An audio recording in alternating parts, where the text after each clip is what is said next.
Welcome to Sugar Pills, a practical guide to self-care, where your host, writer, actor and producer Candy Washington helps you live a more joyful life with a cheeky dash of pop culture news. Be sure to subscribe, leave a 5-star review and join the conversation on Instagram at Candy Washington. Let's go! Hello everyone and welcome back. As always, I am your girl, Candy Washington, and today we are going to have a fun kiki on the latest episode of The Real Housewives of Beverly Hills, Season 12, Episode 14, Shameless, not something. You know what I mean? But we're going to get into it.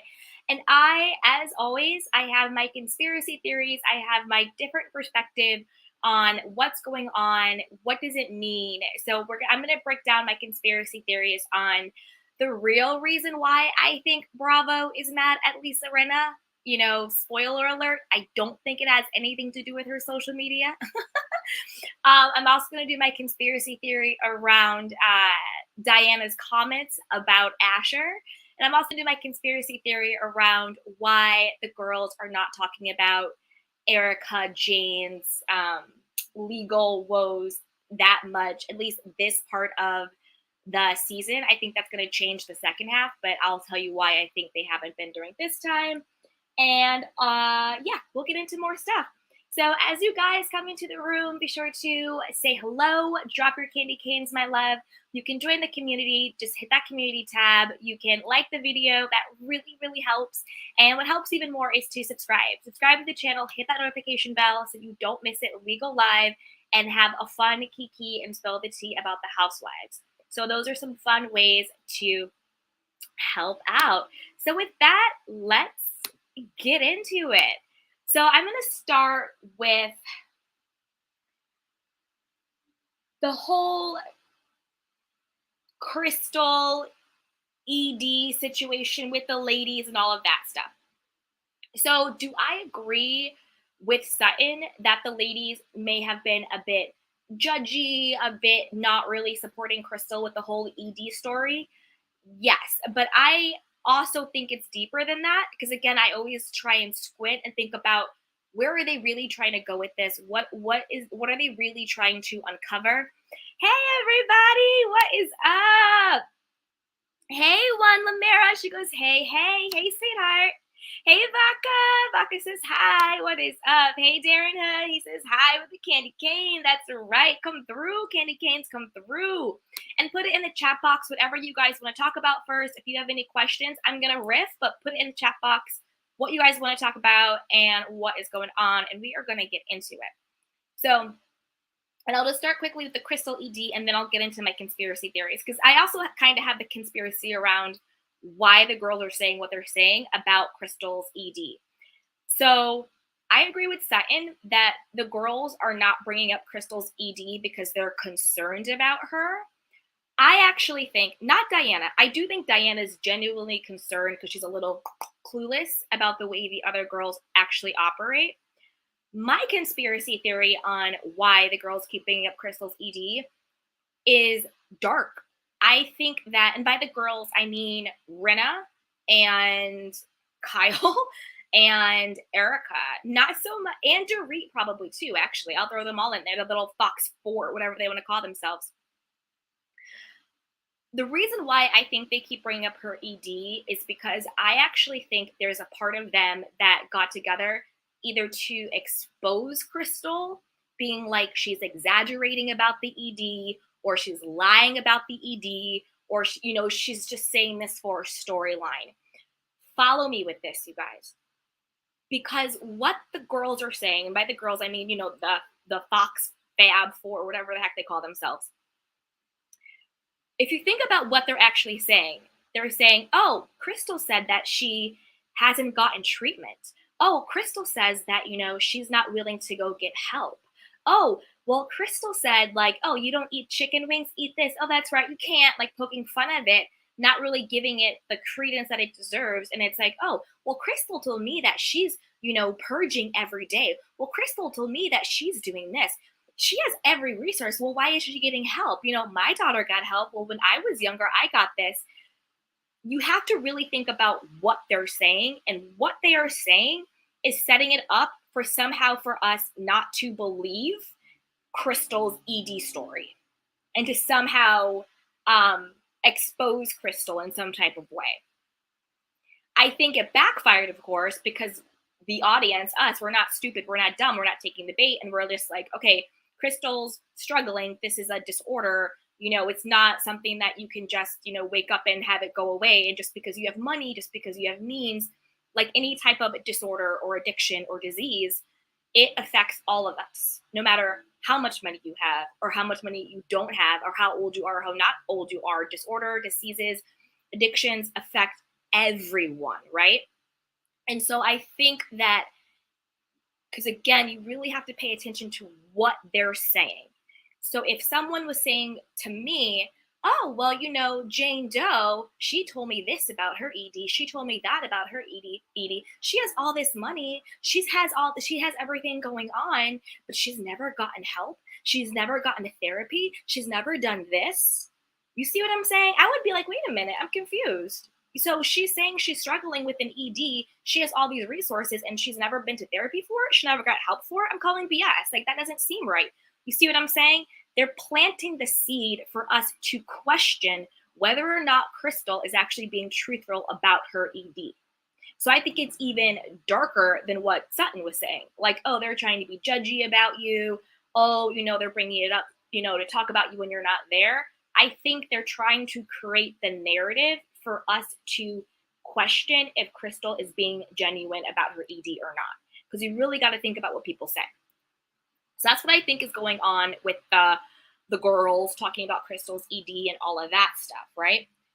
Now, let's move into, well, you guys put it in the chat box. Do you want me to do my Diana conspiracy first, or my Rinna conspiracy first? Yeah, I think those are like the two ones, the Rinna or Diana one.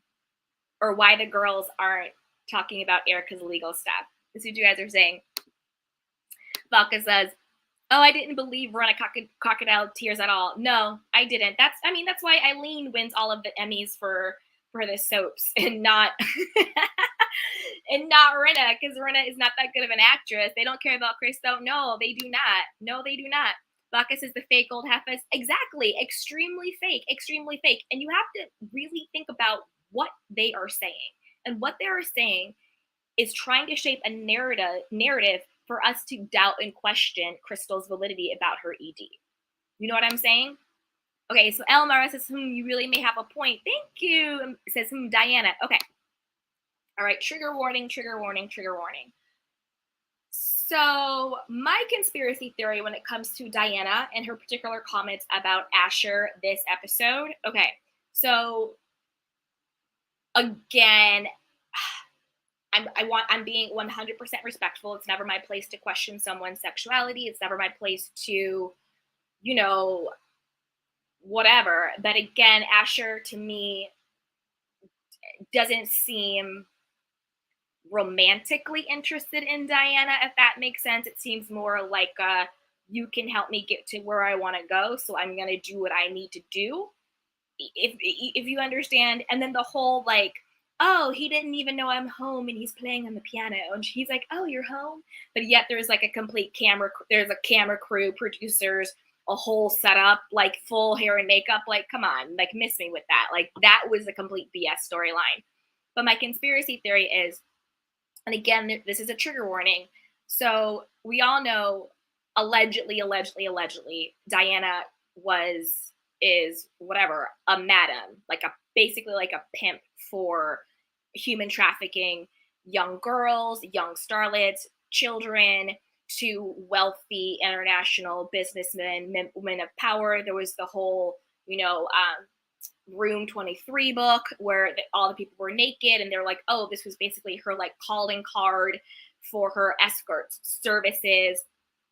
Again, allegedly she was an escort. That's how she met her husband, and like all of this other stuff. That's how they got their money, right? All of that, right? We have to remember that women can also be the P word. I don't want to say it because I don't want to get demonetized or knocked down with algorithm, but the P word, which is when adults are sexually attracted to children, right? So we already know that allegedly, I'm just going to say allegedly, she was a part of that, child trafficking, human trafficking, all of that stuff. And we have to remember that people being the P word are not just men. And the fact that she referred to the father of her child, her boyfriend, as a child, just literally sent chills down my spine because of all the context of it, right? Like, if she didn't have this alleged history of trafficking children for sex and money, it would have been cringy, it would have been weird, it would have been distasteful and odd. But the fact that she has the history of doing this, the fact that she called the person she's sleeping with a child, just really made my stomach turn. Because again, you really have to watch what these people say, because people always tell on themselves. And people who are the P word are not just men. Women are also the P word as well. Women also have a unlawful, unmoral attraction to children as well. It's not just men.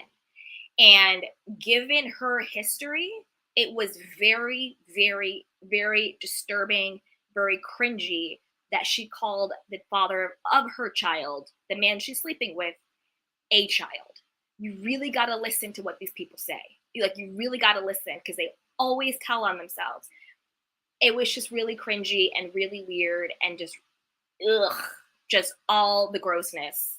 All the grossness. Kayla Marish goes, right, so fake, so fake. Hey, Vaca. Oh, yes, I hear that is Norman Cali. When you have an artist who usually gets some old rich peeps. It's like a benefactor, right? Where it's just like, oh, I want to be an actor. I want to be a musician. I want to be an artiste. But they don't have any money. So they'll find, older, wealthier person, man or woman, to subsidize their career, which seems like that's what's going on with Asher. Do you know what I mean? Like, why are we seeing him singing it on the piano every other episode? Like, I'm tired of Asher. Like, I'm confused. And the fact that she referred to him as a child, and allegedly there's a history of child sex trafficking in her past. Come on. You really gotta, like, these people really think they're slick. And again, Diana already told on herself in, like, it was episode 6 or something like that, when she was like, yeah, like, I'm surprised when they were talking about the book Room 23, and how all the media was saying how it was like her calling card for the sex trafficking. And she said, yeah, I'm really surprised that they caught on. People always telling themselves. Always telling themselves. Hey, guys. Darren Huss is fake and fraudulent. Exactly, Baca. I'm done with Beverly Hills if Diana is even on the reunion for any period of time. They need to, she has to go. She has to go. It's disgusting. She makes me sick too. She's boring AF. She literally called the man she's sleeping with a child, which is disturbing, given her history. And also, given her history, she shouldn't be on the show. She shouldn't be on the show. Allegations are not allegations. Come on. Like, there has to be something. Is she his sponsor? 100%. Hey, Kamikos. It's hey, Candy and the Candy Canes. Hey, sweetheart. Yes. Yes, yes, yes. Yeah, but yeah, she's his sponsor, basically. Come move in with me and we'll do that. So that's kind of my conspiracy theory when it comes to Diana. So let's get more into this. Okay. Do we want to get into my conspiracy theory now about Rinna? What I think the real reason why Bravo's mad at Rinna. And I don't think it has anything to do with social media. You guys ready for it? All right, let's do this. Oh, hey, Darren. Darren said, I hardly pay any attention to Dirty Diana. That is questionable man of hers. Very questionable. It's giving Sergio vibes from Real Housewives of Dubai. You know what I mean? in every scene, in every episode, but no romantic chemistry at all. All right, let's get into the Rinna conspiracy theory. And then after that, we could talk about Mauricio and PK being really weird and the rumors about Mauricio and Dorit having an affair. We can get into that too. All right. Hey, Lamara. She goes, yes, she should go with those allegations because no shade, but if she were black, she would be fired fast. 100%. 100%. If she was black, she would have been out in 2 seconds. 2 seconds. I agree with the fact that they fired Feifei, but they fired Feifei for starting a rumor of someone doing this. Why is Diana not fired when there's all of this stuff coming out? If she was black, she would have been gone in a heartbeat. They would have needed her in a heartbeat. Oh, we can talk about Nene too. We talk about Nene on Hot Topics. Okay, anyway, let's get to it. My conspiracy theory. So as we all know, word on the street, allegedly, Rinna is up on the chopping block. She allegedly, wanted to sit next to Andy during the reunion because she thought she brought the drama with her mom's death and stirring the pot and everything. And allegedly she got rejected. They're like, no, you can't sit next to Andy. I think it's going to go to Garcelle and Kyle, I think. Word on the street. It's going to go to Garcelle and to Kyle to sit next to Andy. It's going to be at the Fab Four, and it'll be like Garcelle and Sutton and Crystal on the other side. Okay. And then we all know that Andy's been throwing shade at her when she was on the Watch What Happens Live. He's like, you're a disaster. Again, saying, you're a disaster on social media and all this stuff. And now she's been doing this whole apology tour, and Bravo's kind of not happy with her. We all know that the narrative out is oh, Rinna's a mess. She's on the chopping block. Her contract is up. Is she getting a new contract? Is she not? Should she take a pause? Should she not? Should she come back? Should she not? Right. So we know all that's going on. I think the front narrative of why Bravo is kind of not into Rinna and Andy is not into Rinna. I think the front narrative is that she's a mess on social media. It's her tweets. It's her going after the girls of the Real Housewives of Dubai. It's her going after, Garcelle and her doing all this stuff. No. Rinna has been a mess on social media for years, forever. She's always been a snake. She's always been problematic. She's always been nasty. She's always been talking trash about her castmates. She's always been talking trash about other people on Bravo. That is nothing new. That is nothing new at all. Rinna being a hot mess on social media and being messy and, tweeting weird stuff and saying stuff like this, and that's nothing new. Rinna has been doing that. She's been spilling the tea about behind the scenes stuff all the time. That is nothing new. Antagonizing people all the time. That is nothing new. But what is new and what is different and what I believe is the real reason why Bravo and Andy are not checking for Rinna is because Rinna wanted to expose Kathy Hilton's homophobic and racist rants that she did allegedly in Aspen. So how everyone's like, oh, Aspen episodes are coming up. Word on the street was that Kathy went nuts. She went on this rant. She was talking about Kyle and doing this, that, and the third. Rinna was like, I was so scared. She was so crazy. I had to lock myself in the door. All of that stuff is going on. And Kathy's been like, I don't know what you're talking about. I would never behave that way. That's so beneath me. I'm a Hilton. I would never do that. I don't know what you're talking about.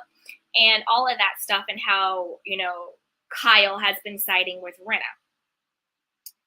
Word on the street is that Bravo did not want it to come out that Kathy allegedly said racist and homophobic and just in general, probably extremely, you'll be canceled, backlash, all of this stuff, to reveal that Kathy may or may not have said these things. And they wanted it, and since it already got out that something happened in Aspen, they wanted to spin it like the only thing that Kathy said was, some mean things about Kyle, which, wouldn't be that big of a stretch given Kim, Kyle, and Kathy's history of, having, not the best relationship at all the times. They're close now, but they haven't been. So Bravo wanted to spin it as the bad stuff Kathy said was just about her sister Kyle, and then they could kind of clean it up. But they did not want it to come out all of the racist and all of the homophobic things that Kathy Hilton has allegedly said. And it seems like the reason why we even have that narrative is because of Rinna, Lisa Rinna, right? She kind of put it out there. She was doing all her stuff. And I think Bravo is pissed at her because I think we all know Bravo has their favorites. And also Bravo is owned by NBC Universal, which is an even bigger conglomerate, right? NBC owns tons of studios, tons of brands, tons of networks. And Kathy Hilton, I think, is someone that they don't want to piss off, that they don't want to put in a position to be canceled, to be in the position to, get in trouble or get sued or whatever the stuff that comes along with that. And I think that Rinna running her mouth and posting put Kathy in a position to be vulnerable to cancel culture. And I think it's not necessarily like Kathy they're worried about. It's the Hiltonness of Kathy. In the Rick, you know what I mean? That whole stuff. I bet you NBC probably does a lot of business with Hilton and their brands and all of that stuff. So it's not just about Kathy they're trying to protect. They're trying to protect the business reputation, because you always have to follow the money and follow the relationships and follow who does it, who does it serve. Bravo will throw someone under the bus if they think it's going to, in the end, help Bravo. But Bravo protects certain people. We've seen it over and over and over again. Certain people get protection. Certain storylines don't come out. Bravo has their favorites, right? And so I think that, and we all know Bravo was really trying to get Kathy to come on as a full-time diamond holder. Why would Kathy come on ever again if she thinks that there's going to be a narrative of her being a racist or a homophobe or whatever it is? So I think that's the real reason why Bravo is mad at Rinna. Not because she's sloppy on social media, but because she got sloppy with the wrong person. Because Rinna has been sloppy her entire existence that she's been on Bravo. She's been posting behind the scenes stuff. She's been leaking storylines. She's been swearing. She's been nasty. She's been just a terrible, mean, evil snake person. She's been that the entire time. So why is it now all of a sudden, oh, Rinna, you're a disaster on social media? You've been a disaster on social media. The problem is you were a disaster on social media against the wrong one this time. Against the wrong one. And I think that is why Andy is having an issue with her. And I think that is why Bravo is having an issue with her. And I think that is why NBC as a whole is having an issue with her. And I think that's why she is now trying to have this apology tour. I feel so bad about how I treated LVP when she was grieving the death of her brother and mom. Now that I lost my mom, I had more empathy for her. Oh, I've been grieving my mom and I say this, I don't mean to belittle or demean anyone who has lost someone and is grieving. Of course not.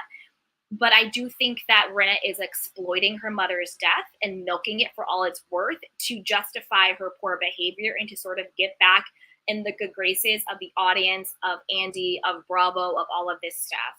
But I think we've all kind of had enough. And I think that we've all see through her BS. And I think that the only reason why Andy and Bravo are actually mad at Rinna is because she went for the wrong one. And I saw some people saying that, Andy was actually trying to set up Kathy with the whole Watch What Happens Live thing. So I guess on Watch What Happens Live, Andy was doing some, he does his little like kitschy gamey stuff, right? So I guess he put up a photo of Lizzo. And Kathy called her precious or something like that, right? And I heard some people thought, Andy was setting her up because we all know that, Aspen, and prior to that, there's been this buzz about her saying racist stuff and her saying all this stuff. Now she's calling Lizzo precious. Andy is setting her up to put a foot in her mouth, all this stuff, blah, blah, blah, blah, blah. I didn't see it that way at all. And I'll tell you why, for a couple of reasons. One, I think Andy adores Kathy Hilton. adores. I don't think he would ever try and set her up. I don't think Bravo would. I don't think NBC would. Because you have to remember, Kathy Hilton isn't just like a wacky older woman doing noodle stuff. Kathy Hilton is married to Rick Hilton. And you have to think about what that actually means. All of their businesses, all of their stuff. It's a huge it's corporation after corporation after corporation after entity after entity after entity. They just don't own Hilton Hotels. They own tons of stuff, and they do business with tons of people. And I'm sure NBC and their affiliates probably do business with the Hilton and their enterprises and their affiliates. So it's not so much that they want to protect Kathy because they like Kathy so much. They want to protect their relationships and their money and all of that stuff, right? Behind the scenes, the executives want to protect what they got going on. So I don't think NBC, I don't think Bravo, and I don't think Andy would ever try and set up Kathy. I think it was honestly just a game that they were playing. But I think because we're so primed now, particularly given everything Rinna said about Aspen getting out, and everyone's like, oh, she must have said something racist and all of this stuff. And I think we're so primed for it that anything Kathy, and I'm not defending Kathy Hilton, by the way. I'm just saying what I think went down. You know, I'm not defending her by any means. I think it was just a game. And I think that was just Kathy, because even on this episode, when Melissa Etheridge came out, she was like, who the hell is that woman? You know, she wasn't, you know what I mean? She's like, who the hell is that? And, you know, Melissa Etheridge is like the farthest thing from Lizzo. You know what I'm saying? I think it was literally just a game. But since we're so primed, anything that Kathy would say about a Black person or the LGBTQIA community, I apologize if I did not say that fully correctly. No disrespect to anyone. We're gonna scrutinize it and be like, oh, this, that, and all this stuff. Like, I don't think Kathy was being racist when she said Lizzo was precious. I think in her mind, she was just talking or doing whatever. You know, sometimes people just say things that are just weird and off. Do I think that Kathy and her family have probably said racist and homophobic things? Yeah, I mean, there's YouTube people out there talking about it. There's footage of it. There's all this stuff. You can Google it and probably see it. Yeah. So I'm not defending them, but I also have a perspective of, in this particular, because we sometimes have to look at things in their own particular moments. This particular moment, do I think Kathy Hilton was trying to be racist against Lizzo? No, come on. She might be wacky, but she's not stupid. You know what I mean? She's wacky, but she's not stupid. She's not going to be on Watch What Happened Live saying something outwardly racist about Lizzo. No, I think she probably thought she was being, you know, wacky and cool and fun and whatever. So that's what I kind of think with that. I don't think that she was being purposely or intentionally disrespectful to Lizzo at all. But I do think that's why Rinna, for the first time, may really be on the chopping block and really is in hot water. You see what I'm saying? All right, let's see what you guys are saying in the chat box.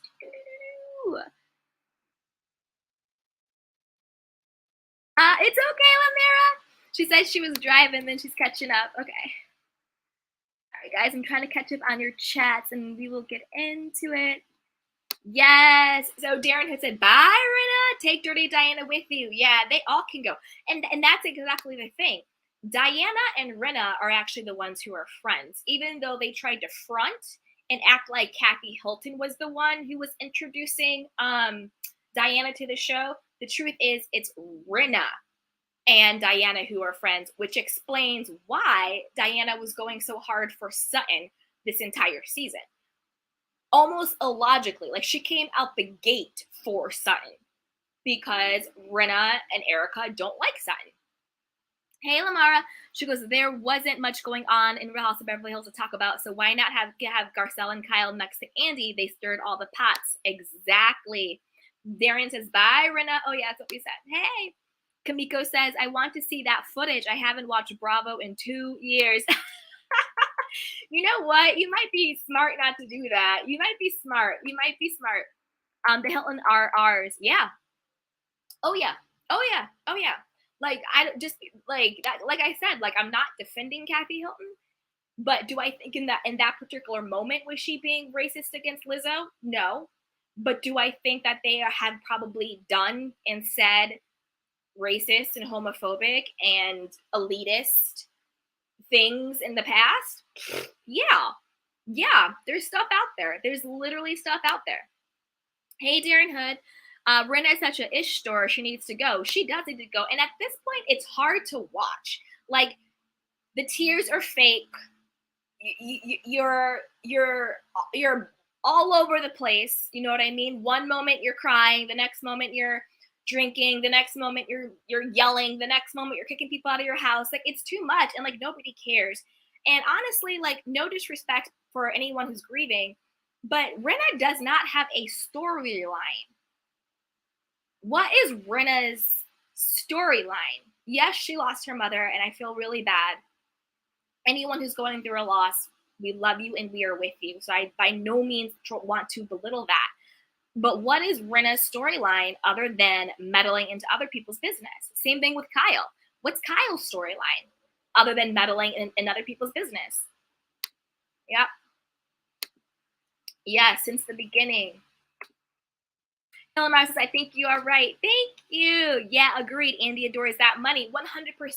100%. This is the thing. Andy adores that money, and also Andy adores the clout and the cliche and the access that he gets with being friends, affiliated, in cahoots with Kathy Hilton, right? So he's not going to want to mess that up. Like, why would Andy want to set Kathy Hilton up? That makes zero sense. Zero sense. Because once you're at that level, yes, you care about the money, but you also care about the access. And going against someone like a Kathy Hilton could knock out your access. You know what I'm saying? So, yeah, I don't see Andy going for Kathy Hilton. That doesn't make sense on any level. See what you guys are saying. Lamara, 6 degrees of separation. Exactly. Hey, Darren, I don't think Kathy meant it like that. Agreed. I don't think she did either. I think she was just Kathy being Kathy in like that way. Hey, Lamara, yeah, I don't think Kathy watches Lee Daniels movies. Hello. Hey, Sharon, that was body shaming, not racial. I agree with you. It was more of a body type than to do with race. I agree with you 100%. Kayla Mara, she goes, she's probably heard some good servant down south called the Black Child Precious and had a flashback. Listen, yes. D'Amico, definitely elitist stuff, 100%, 100%.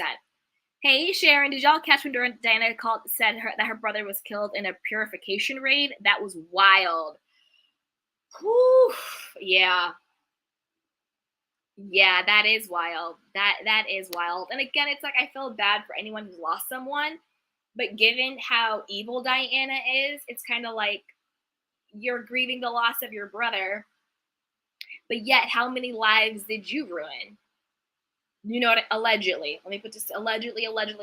How many lives did you allegedly ruin? You know, for years selling young people, children, boys and girls for sex and for money, allegedly.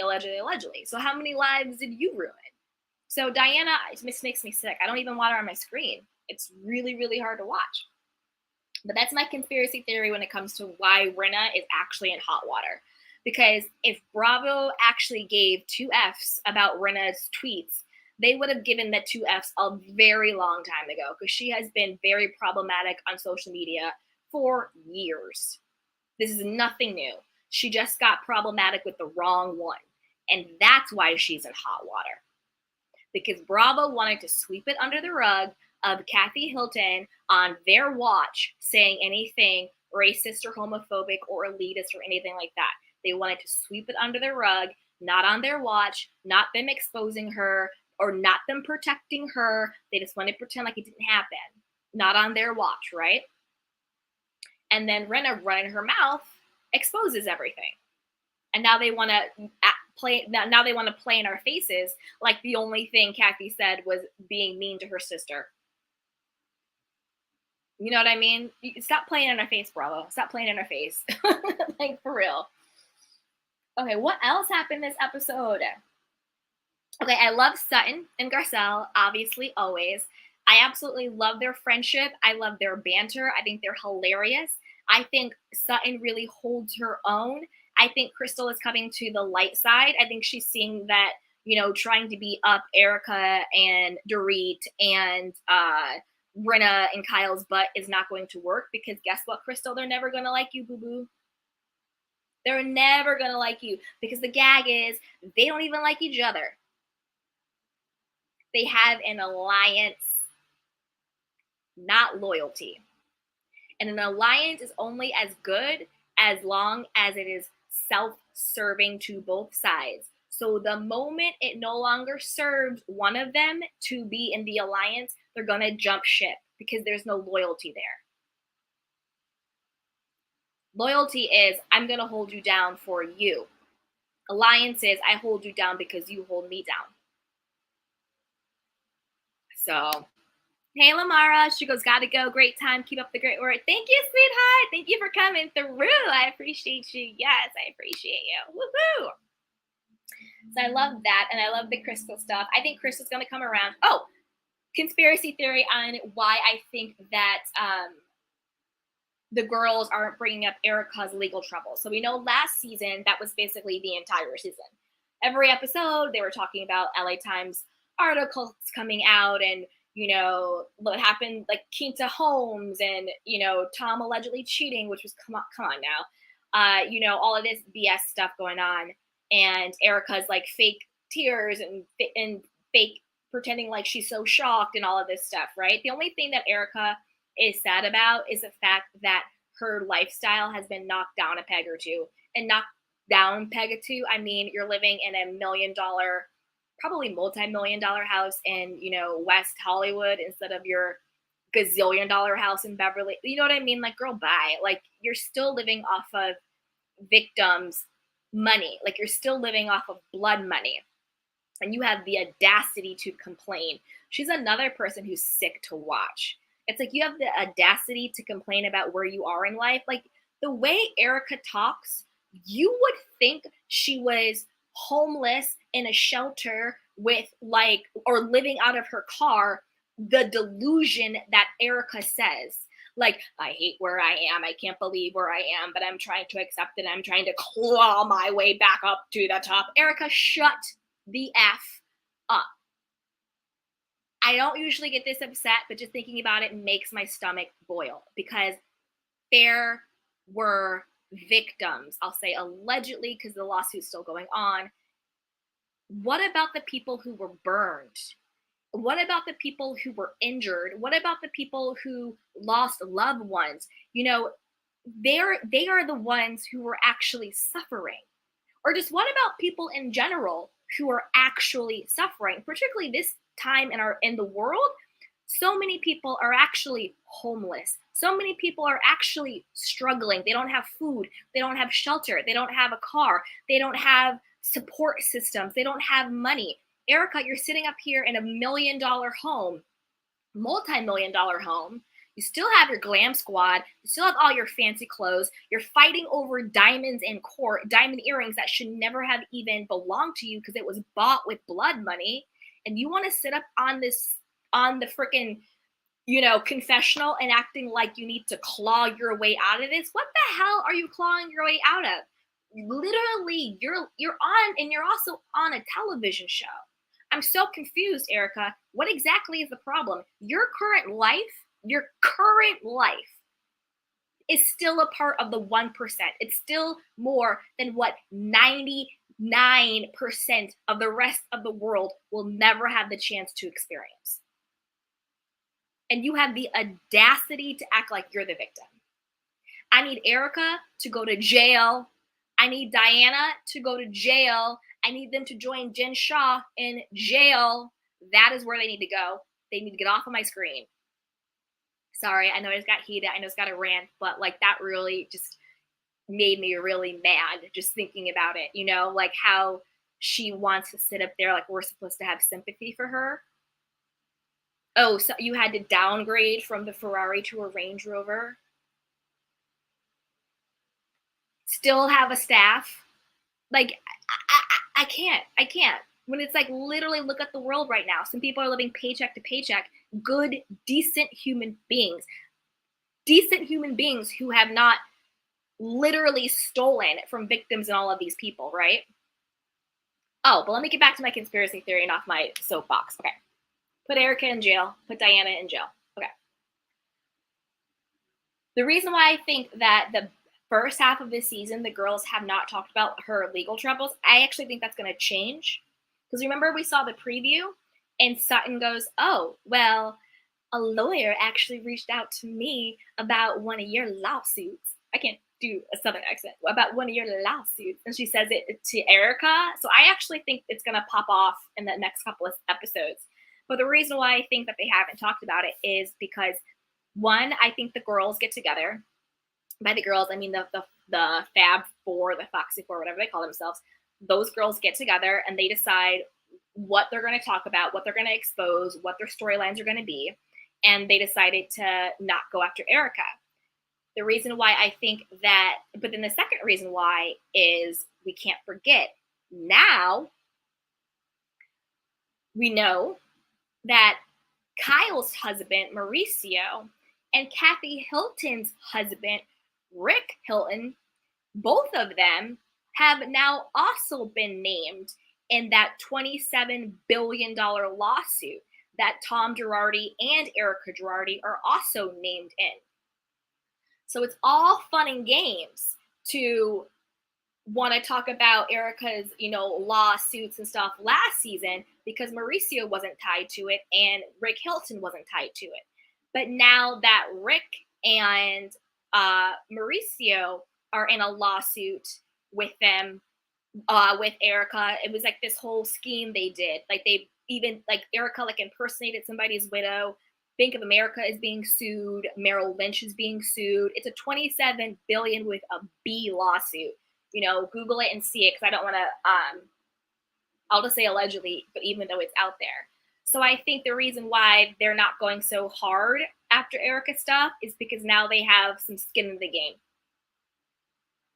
You know what I mean? Now they have skin in the game.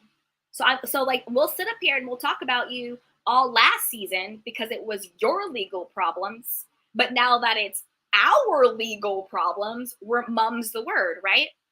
Kyle was stirring the pot last season. She always does that. She always stirs the pot, throws a shot out, and then hides her hand and blames other people. Kyle was up there stirring the pot. Remember Kyle and Mauricio and Dorit and PK were up there having their couples dinner, and they were laughing and kikiing and just had a good old time talking about Tom and Erica. But now, all of a sudden, oh, well, I'm so happy to see Erica let loose. Oh, Erica's been through so much. It's like, so last season, you were on board with what we were all saying. The story doesn't add up. None of it makes sense. We're confused. What do you mean it was snowing in Pasadena? What do you mean the car flipped 5 times? What do you mean he refused medical attention? What are you talking about, right? None of it made sense. So last season, you had no problem poking holes into Erica's fraudulent story and Tom's fraudulent story. But now this season, because now your fraudulent activities are now implicated, and since they're all defendants in the case, if one of them goes down, if you can prove one of the people, you probably can prove all of them, right? So now that you are on the chopping block for your own fraudulent stuff with this person, now you want to act like she's a victim and she's been through so much, and she's innocent of all this, and how could Tom do that? Because they all want to make Tom the scapegoat because Tom's older and he's in the home, so it's like, let's just blame Tom for everything so we don't suffer any consequences. See, you have to really pay attention to these people because they're playing in our faces like we're dumb. They're playing in our faces like we're dumb. So last season, you were just like us. But now that the lawsuit is against you, oh, I'm so happy to see Erica let loose. She deserves it. Oh, she's been so strong. I can't believe all this stuff. Because you want to create the narrative that she's not guilty, that these big powers that be outside of her. Because if you want to paint Erica as innocent and not guilty, you're also trying to paint yourself as innocent and not guilty, right? Because now you guys are fighting a lawsuit together. And that's a very different position to be in when you want to kiki and hee-haw about other people's stuff. But now that you're implied in their stuff, now your perspective has changed, right? Fake and fraudulent. I'm telling you, fake and fraudulent. It's all alliances. It's all alliances. Last season, when you thought, she was being thrown under the bus, you laughed at her, you stirred the pot, you brought stuff up. This season, the fact that you might be thrown under the bus along with her, she's been through so much. She's so strong. I'm so happy to see her let loose.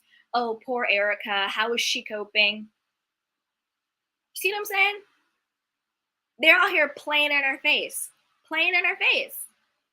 I mean, I would be doing, listen, I pray to God I would never, ever do anything fraudulent, at least knowingly. I would never do it. We're all human beings, but, in my mind, in my heart, in my spirit, I don't think I would ever do anything like that.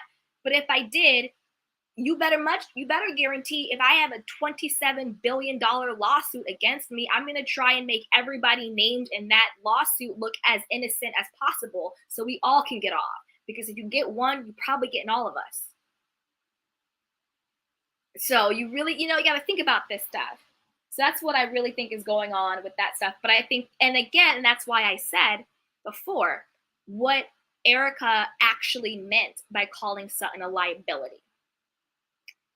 We're going to see Sutton be a liability in the next episode. I'm so excited because we had that little sneak peek where it was like, where Sutton goes, oh, I had the lawyer reach out to me about one of your lawsuits to Erica and all that stuff. That's what this is exact. And see, my conspiracy theories usually get confirmed. This is confirmation. Because remember, go back, if you haven't watched, go back and watch the other recap I did about conspiracy theories. I said what Erica really meant by calling Sutton a liability had nothing to do with Garcelle. She didn't mean that she's a liability to you. What she meant was Sutton is a liability to me. And the way I'm going to get rid of Sutton is by getting you on my side because you're her number one person. So they were trying to divide and conquer. What Erica meant by calling Sutton a liability basically was Sutton has the means, Sutton has the time, Sutton has the money, Sutton has, the receipts, Sutton has people coming to her, giving her information, Sutton is going out getting information, and Sutton gives 0 Fs with asking the questions and exposing people. That is what she meant by, because yeah, sir, Garcelle will ask questions, but Garcelle also not necessarily plays it safe, but Garcelle doesn't do the deep dive. She's like, that's wrong. That's wrong what Tom did. If this is true about him, that's wrong.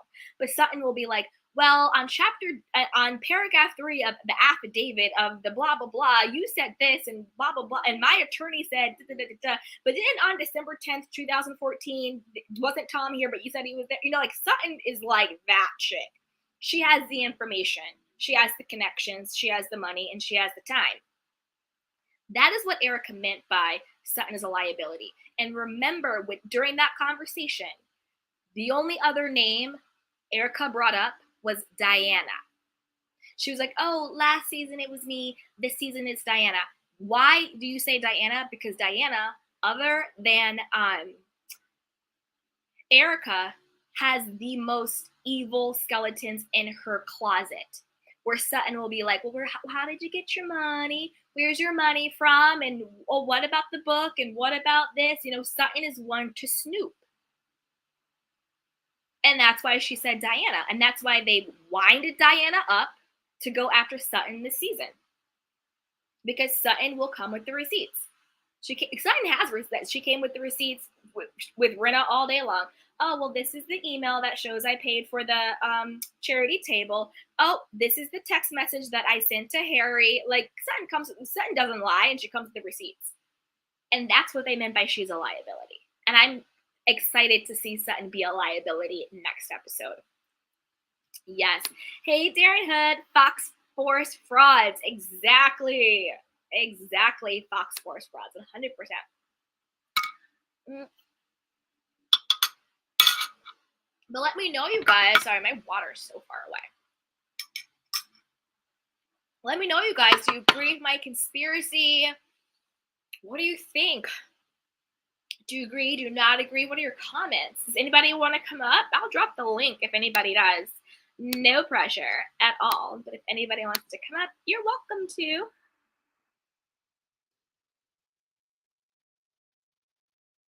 There we go. So what else happened? I think that was it. Oh, PK and Mauricio and Dorit. Okay, then we'll wrap it up because we've been on here for almost an hour. Okay, PK, Mauricio, and Dorit. So their word on the curb is that people are saying that there's sexual tension, there's flirtation, there's the possibility that maybe Dorit and Mauricio are having a bit of a affair, you know, like, oh, like they look at each other a little bit too long, they touch each other a little bit too long, like it's a little too flirty, it's a little bit too much sexual tension going on, right? So basically that's like the word on the street for that. Do I believe that Mauricio and Dorit are having an affair? No. Do I think there's sexual tension? Yes. But I don't think that they're actually sleeping together, if that makes sense. Do I think PK is dipping out? Yeah, that's what it sounds like. You know, that's what it sounds like. Trying to be like, oh, at 4:00 in the morning, I was at dinner with John Legend and whatever, whoever the heck the other person was, all this other stuff. I was like, get out of here. You were with your mistress, homie. In London all the time, like whatever. Allegedly.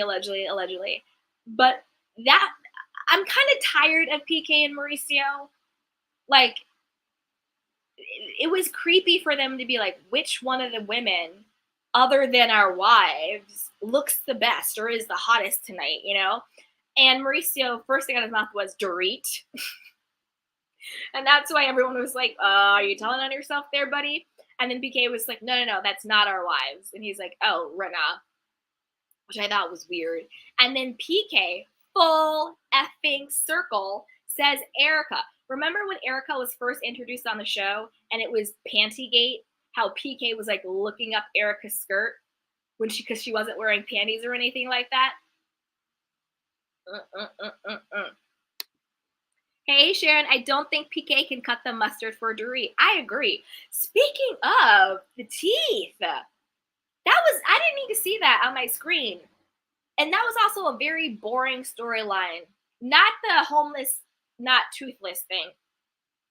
Not the charity. I think the charity is beautiful.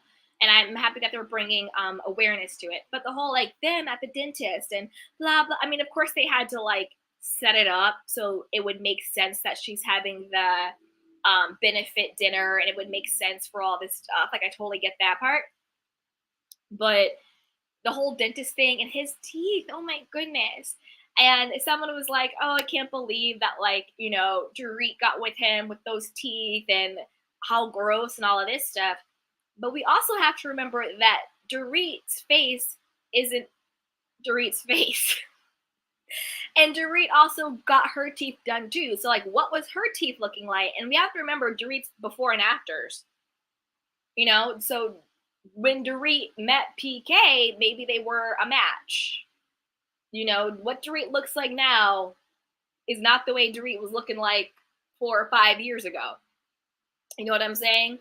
Just like her accent, it's evolving and changing at all times. You know, I don't even think she's blonde. I think Dorit is naturally a brunette. I think she's naturally a brunette. She said she never got a nose job, but I'm sorry, her nose looks very, very different. She's a lot thinner than she was in the past. And I probably like Botox, and she also got her teeth done. So PK's teeth was looking cray-cray, and she's like, and I still married you. But it's like, what were you? But you weren't the Dorit we see today either. You see what I'm saying? They had a couples glow up, which I'm all here for. I'm all here for. If you get your teeth done, get your teeth done. If you get your face fixed, get your face fixed. Do you, boo-boo. Don't go overboard. But I think Dorit now looks great. I think she looks really good. I think that maybe they're both dipping out, allegedly. Who knows? Who knows? Seems like there's a little bit of trouble in paradise. You know, he's in London all the time. He's getting arrested at 4 o'clock in the morning, coming from where? You know what I mean? Like, come on. Also, just the comments she's been making, like, well, if he does that again, or if this happens, like, we'll get a divorce and all these things. And it's just like, is there trouble in paradise? Like, what exactly is going on there? But I don't think that Mauricio and Dorit are actively sleeping together. But I do think there's probably a sexual tension and a flirtation there. Do I think Mauricio cheats on Kyle? I'll say I think he probably has. I don't know if he actively is. But has he in the past? Yeah, probably. And again, this is just a fun kiki. This is all alleged. This is all just opinion based on all of the, things going on in the blogs and all of that stuff. So that is that. What else happened?